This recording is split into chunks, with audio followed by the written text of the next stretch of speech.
Good morning students. Gayatri Vidya Mandir senior secondary school Sanchore के YouTube channel पे आप सभी का एक बार फिर से स्वागत है। हम यहाँ पे सब्जेक्ट इंग्लिश क्लास 11th का पैसिव वॉइस का जो टॉपिक है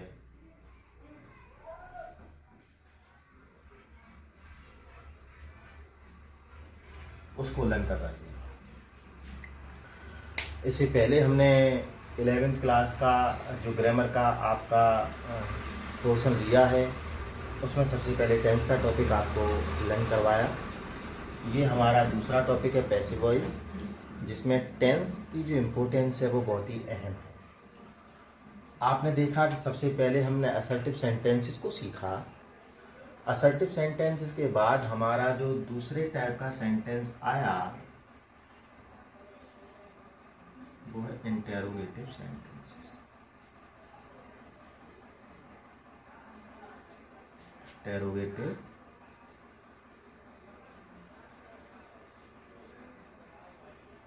सेंटेंसेस। ओके, मैंने आपको पहले ही बताया था there are two types of interrogative sentences. First one is yes no answer type question and the second one is WH word type question. पिछले वीडियो में हमने विद्यार्थियों आपको बताऊं, हमने जो yes no answer type question था उसको डिस्कस किया था, तो वो तो हमने सीख लिया। उसमें जो ध्यान देने योग्य बात है, क्योंकि यहाँ पे थोड़ा सा कन्फ्यूज़न एक क्रिएट हो जाता है विद्यार्थियों के मन में। कन्फ्यूज़न ये क्रिएट हो जाता है कि जब हम रिपोर्टेड स्पीच पढ़ते हैं और हम जब पैसिव वॉइस पढ़ते हैं तो इनके कुछ रूल्स जो हैं उनमें थोड़ा सा डिफरेंस है, अंतर है। वो ये है कि हम एक नियम पढ़ते हैं रिपोर्टेड स्पीच में कि जब भी उसको हम इंटेरोगेटिव सेंटेंस को जब भी इनडायरेक्ट बनाते हैं तो we will have to change interchange into assertive sentence. हमें उसको क्या करना पड़ता है, साधारण वाक्य में बदलना पड़ता है, ठीक है ना। और एक कंफ्यूजन कभी कभी आपके निश्चित रूप से आपके साथ भी ऐसा होता होगा कि टेंसेस में भी हो जाता है। यहाँ पे टेंसेस के नियम, वहाँ पे टेंसेस के जो रूल्स हैं वो अलग हैं। तो ये थोड़े से कंफ्यूजन जो है आपको थोड़ा स्ट्रॉन्ग करना पड़ेगा, जिससे कि यहाँ पे बिल्कुल भी भ्रमित आप ना हो, ठीक है ना। ये चीज़ आपको ध्यान देनी होगी। तो यहाँ पे तो आपको पता है कि यहाँ पे तो इंटेरोगेटिव सेंटेंस का पैसिव वॉइस भी इंटेरोगेटिव ही बनता है। ओके, तो अब आपका जो दूसरा टाइप जो है वो है WH वर्ड टाइप।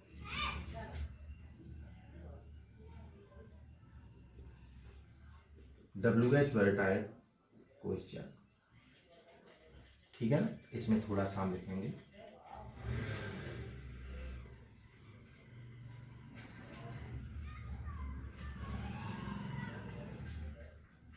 जब कोई वाक्य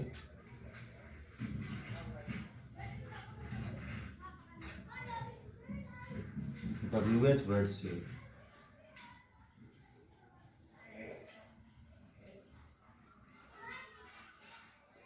शुरू हुआ हो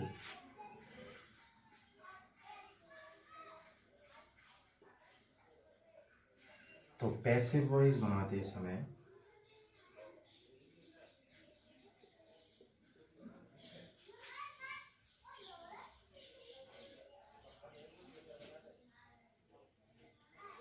सर्वप्रथम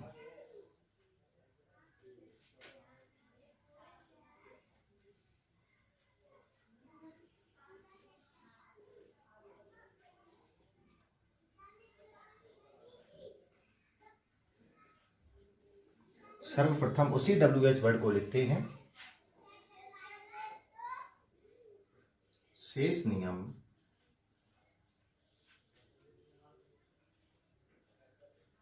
पूर्ववर्ती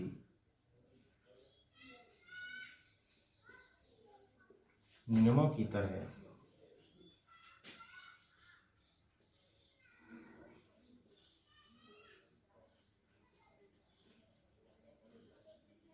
होते। ओके, पूर्ववर्ती नियमों की तरह लागू होते। तो पूर्ववर्ती नियम में किसकी बात कर रहा हूँ, जैसे कि हम टेंस के चेंजेस की बात करेंगे तो वो भी आपको करना पड़ेगा। हम जब सब्जेक्ट को ऑब्जेक्ट बनाएंगे तो प्रीपोजिशन बाई लगाना पड़ेगा, ऑब्जेक्ट को सब्जेक्ट बनाना पड़ेगा। ये और इसके साथ साथ जो हमने अभी आपका इंटेरोगेटिव सेंटेंस पढ़ रहे थे yes no answer type question में, तो उसमें अगर आपके ऊपर वाले सेंटेंस में क्वेश्चन मार्क है तो आपको चेंज करके भी क्वेश्चन मार्क लगाना होता है। ठीक है, इसका हम एग्जाम्पल देख लेते हैं। Do you play the, sorry यहाँ पे हमारा जो सेंटेंस अभी चल रहा है WH वर्ड टाइप है और डू से पहले थोड़ा स्पेस भी है, तो यहाँ पे हम एक WH वर्ड जोड़ देते हैं। दिख रहा होगा आपको, चेक कर लेता हूँ, सही है। देखो, वाई डू यू प्ले दी,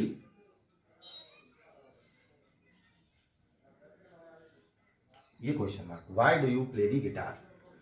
तो देखो, जिन विद्यार्थियों ने पिछला वीडियो नहीं देखा है वो सबसे पहले पिछले वीडियो को देखेंगे तो ये आपको समझ में आने वाला है, अन्यथा ये समझ में नहीं आएगा, क्योंकि ये पूरी तरह से जो आपके यस नो आंसर टाइप वाले जो सेंटेंसेस थे उन्हीं के ऊपर बेस्ड है। देखें किस प्रकार से मैंने बताया, जब कोई वाक्य WH वर्ड से शुरू हुआ हो तो पैसे बनाते समय सर्वप्रथम उसी WH वर्ड को लिखते हैं। तो देखो, सबसे पहले यहाँ पे क्या आया है, WH वर्ड, तो जो भी WH वर्ड यहाँ पे आया है आप उसको यहाँ लिख दो। वाई है तो वाई कर दिया।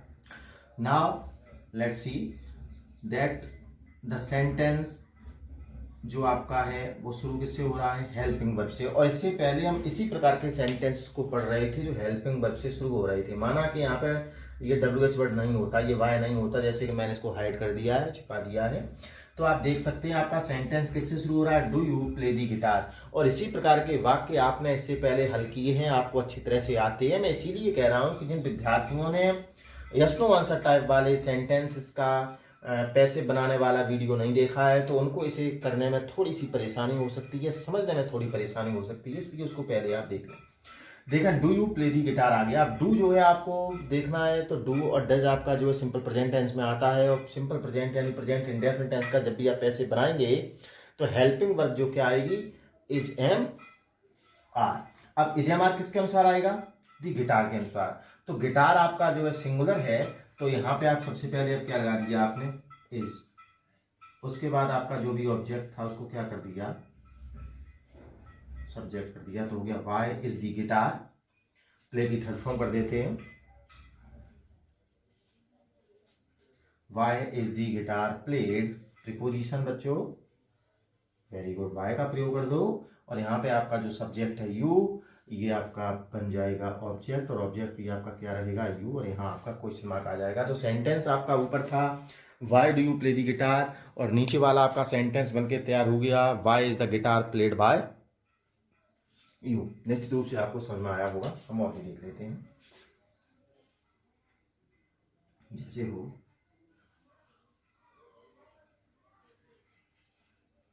when did they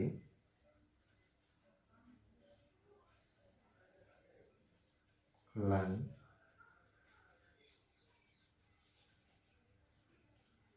English, when did they learn English। देखो, सेंटेंस में सबसे पहले आपका क्या है, WH वर्ड आया है, WH वर्ड के बाद हेल्पिंग वर्ब है, फिर सब्जेक्ट है, वर्ब की फर्स्ट फॉर्म है, और यहाँ पे आपका ऑब्जेक्ट है। ओके, तो अब हम इसको पैसे बनाते हैं। तो जैसे ही आपको दिखेगा WH वर्ड से कोई भी एक्टिव शुरू हो गया है, तो पैसे बनाने के लिए सबसे पहले तो उसी शब्द को लिख दो, वैन, कोई प्रॉब्लम नहीं, नो प्रॉब्लम। यहाँ पे देखना है विद्यार्थियों, डिड दे रखा है, और डिड जो है इसका तात्पर्य आप ध्यान करेंगे तो आपको याद आ जाएगा कि डिड यानी कि पास्ट इंडेफिनिट टेंस में लगता है। पास्ट इंडेफिनिट टेंस का जब पैसे बनाते हैं तो हेल्पिंग वर्ब उससे अगले टेंस की लगा दो, यानी कि वॉज या वर। अब वॉज या वर किसके अनुसार लगाओगे आप, इंग्लिश के अनुसार, तो यहाँ पे हो जाएगा was. When was English, when was English, learn की थर्ड फॉर्म का प्रयोग करोगे बच्चों, लर्न, प्रीपोजिशन बाय लगाओगे, और दे का जो ऑब्जेक्ट होगा वो क्या होगा, them. When was English learn by them. ठीक है, ये हो गया। और भी देख लेते हैं,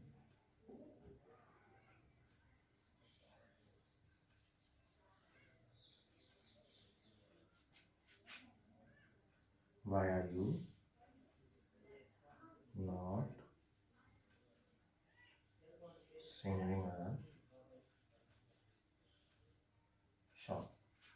Why are you not singing a song? Okay, अब हम इसको चेंज करते हैं. तो अब एक चीज तो आपको कंफर्म हो ही गई होगी कि यहाँ पे WH वर्ड आ गया है. इट मीन्स आपको यहाँ पे WH वर्ड ही लिखना है. तो क्या हो गया, वाई.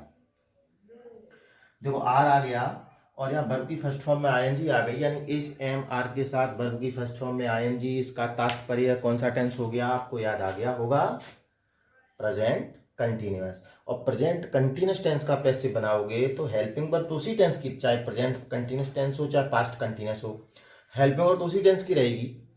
ठीक है ना, जैसे कि प्रेजेंट कंटिन्यूअस एमआर का ही प्रयोग करना पड़ेगा, पास्ट कंटिन्यूअस वॉज वर्ब का प्रयोग ही करना पड़ेगा, लेकिन साथ में बीइंग और जोड़ते हैं.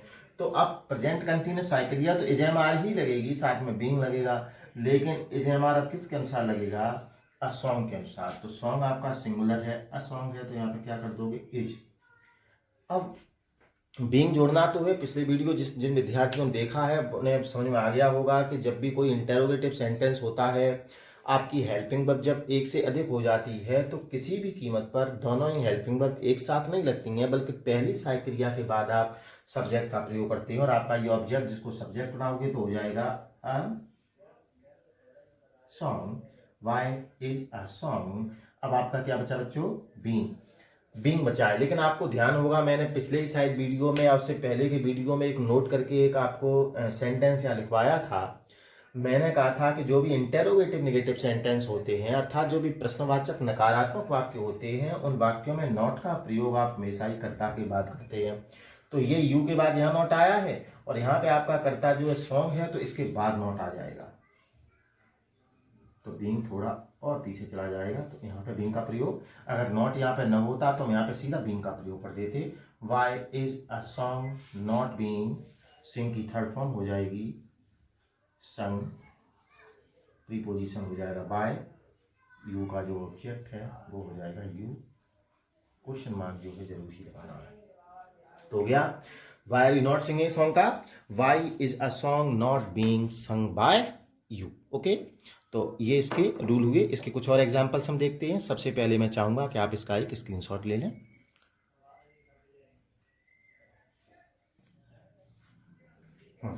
जैसे सेंटेंस हो आपका, और भी एग्जांपल देख लेते हैं.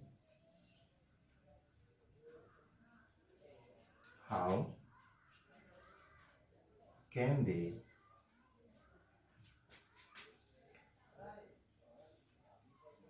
Teach you, how can they teach you. Okay, देख रहे हो आप, हाउ आ गया है, इसका मतलब वर्ड वाला है.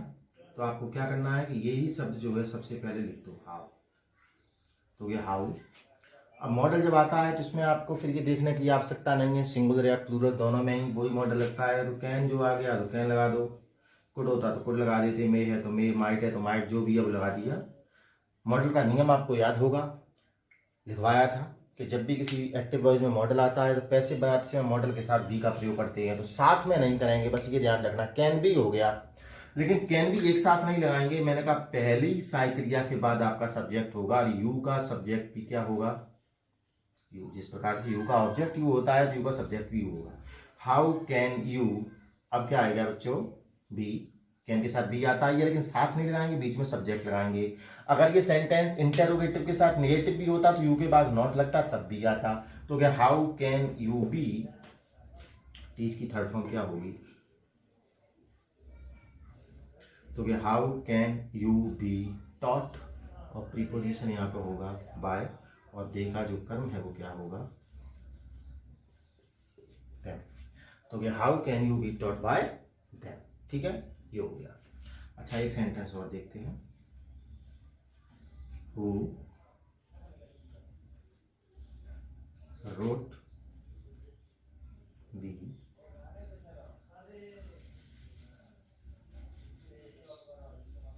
गीतांजलि. देखो बच्चे इसमें बहुत कंफ्यूज रहते हैं. ये WH वर्ड में जो हु वाला है इसे बहुत कंफ्यूज रहते हैं. आज मैं आपका ये कंफ्यूजन पूरी तरह से दूर किए देता हूं. मैं बिल्कुल आसान तरीके से, जिस तरीके से ये किया है उसी तरीके से करते इसको. WH वर्ड है, सबसे पहले लिख दिया, हु लिख दिया. अब हमने देखा यहाँ पे रोट आ गया, रोट WROTE, यानी कि राइट, रोट, रिटेन, यानी कि आपकी जो वर्ब है वो कौन सी हो गई है, सेकंड फॉर्म हो गई। और सेकंड फॉर्म हो गई है तो इसका मतलब हेल्पिंग वर्ब क्या लगेगी, वॉज या वर लगेगा। सेकंड फॉर्म हो गई मतलब पास्ट इंडेफिनिट है, और पास्ट इंडेफिनिट है तो हेल्पिंग वर्ब क्या लगेगा, वॉज या वर लगेगा। वॉज या वर किसके अनुसार, Gitanjali. Gitanjali is a book written by Rabindranath Tagore. तो यहाँ पे आपको क्या करना है, तो गीतांजलि के लिए क्या लगा दोगे, सिंगुलर है तो वॉज लग गया। हु वॉज, ऑब्जेक्ट को आप सब्जेक्ट बनाएंगे तो आपका नाउन है तो वैसा ही रहेगा। हो गया who was the Gitanjali. Wrote की थर्ड फॉर्म क्या होगी बच्चों, रिटन। रिटन के बाद अब प्रीपोजिशन क्या लगाओगे, बाई। अब देखना बाई के बाद यहाँ कोई सब्जेक्ट नहीं है जो वहां पे लिखा जाए ऑब्जेक्ट के रूप में, तो हो जाएगा who was the Gitanjali written by. यहीं तो पूरा हो गया। बिल्कुल इसी तरीके से करोगे बाई तक आपका पूरा, तो यहाँ पूरा हो गया। एक ऐसी परिस्थिति है कि आप चाहो तो इस बाई को आगे ले सकते हो, तो हु की जगह किसका प्रयोग करना पड़ेगा, हुम का। हो गया बाय हुम, क्या हो गया, हु का नहीं करेंगे, ये हु को हु न लिख करके हु को हुम कर देंगे। बाय हुम मतलब किसके द्वारा। अब फिर देख लो रोट है यानी कि पास्ट इंडेफिनिट है, हेल्पिंग पर वॉज या वर लगेगी, गीतांजलि के अनुसार वॉज लगा दिया, तो हो जाएगा कि by whom was the Gitanjali. By whom was the Gitanjali, wrote की थर्ड फॉर्म। कोई दिक्कत तो नहीं यहाँ पे, देखो वॉज यहाँ पे आया था तो गीतांजलि यहाँ पे आया, आपने बस बाई को यहाँ पे लिख दिया तो हु को हुम में बदल दिया। By whom was the Gitanjali, wrote की थर्ड फॉर्म आप कर देंगे रिटन। अब आप बाई भी नहीं लिख सकते बाद में, यहाँ पे तो बाई लिखा था लेकिन यहाँ नहीं लिख सकते, कारण आपने बाई का प्रयोग कहाँ पे कर दिया, यहाँ पे कर दिया है। तो दोनों में से किसी भी तरीके से आप ये हु वाला सेंटेंस जो अटेम्प्ट कर सकते हैं, ठीक है। तो इसका आप एक एग्जांपल और देखो, who is reading English, who is reading English. तो सबसे पहले तो यहाँ पे किसका प्रयोग करोगे आप, हु का, कोई दिक्कत ही नहीं, करते आए। इज रीडिंग यानी कि प्रेजेंट कंटिन्यूस है, और प्रेजेंट कंटिन्यूस है तो इज बीइंग, एम बीइंग या आर बीइंग लगेगा। तो इंग्लिश के अनुसार क्या लगेगा, या आर एम तो लगेगा नहीं, इंग्लिश के लिए इज लगेगा। इसके बाद यहाँ पे क्या कर दोगे, who is English being, read की थर्ड फॉर्म कर दो, रीड, प्रीपोजिशन बाय का ही पूरा हो गया। Who is English being read bye. अगर आप चाहें तो इस बाई को कहाँ पे ले आए, तो हु न लिख करके क्या लिखोगे, याद होगा आपको हूम। फिर देख लो आपका इज रीडिंग है प्रेजेंट कंटिन्यूस, और प्रेजेंट कंटिन्यूस में is being, am being, are being लगता है, इंग्लिश के अनुसार क्या लग जाएगा, इज। अब इंग्लिश को यहाँ ले आओ और क्या लगा दो यहाँ पे, बीइंग, रीड। ये बच्चों थर्ड फॉर्म है, ध्यान रखना, ठीक है ना। रीड की थर्ड फॉर्म ये है, read, read, read. By whom is English being read by, sorry अब बाय नहीं लगाएंगे, बाय यहाँ लिख दिया तो यहाँ पे सीधा क्या हो जाएगा, आपका क्वेश्चन मार्क हो जाएगा। तो by whom is English being read, ठीक है। तो ये आपका WH वर्ड टाइप जो सेंटेंसेस थे उनको हमने देखा। हम अगले वीडियो में और भी इसकी एक्सरसाइज करेंगे और इनके कुछ एग्जाम्पल्स देखेंगे, और इनका जो एक्सरसाइज है वो हमें करना है एसर्टिव सेंटेंसेज और इंटेरोगेटिव, दोनों सेंटेंसेस को आप सही तरीके से पढ़ें, तैयार करें, और अगले 1-2 वीडियो में उनकी जो भी एक्सरसाइज होगी हम उनको देखेंगे कि आप ये भी आकलन करें कि आपने कितना सीखा है, ठीक है। तब तक आप पढ़ते रहें, स्वस्थ रहें, सुरक्षित रहें। धन्यवाद।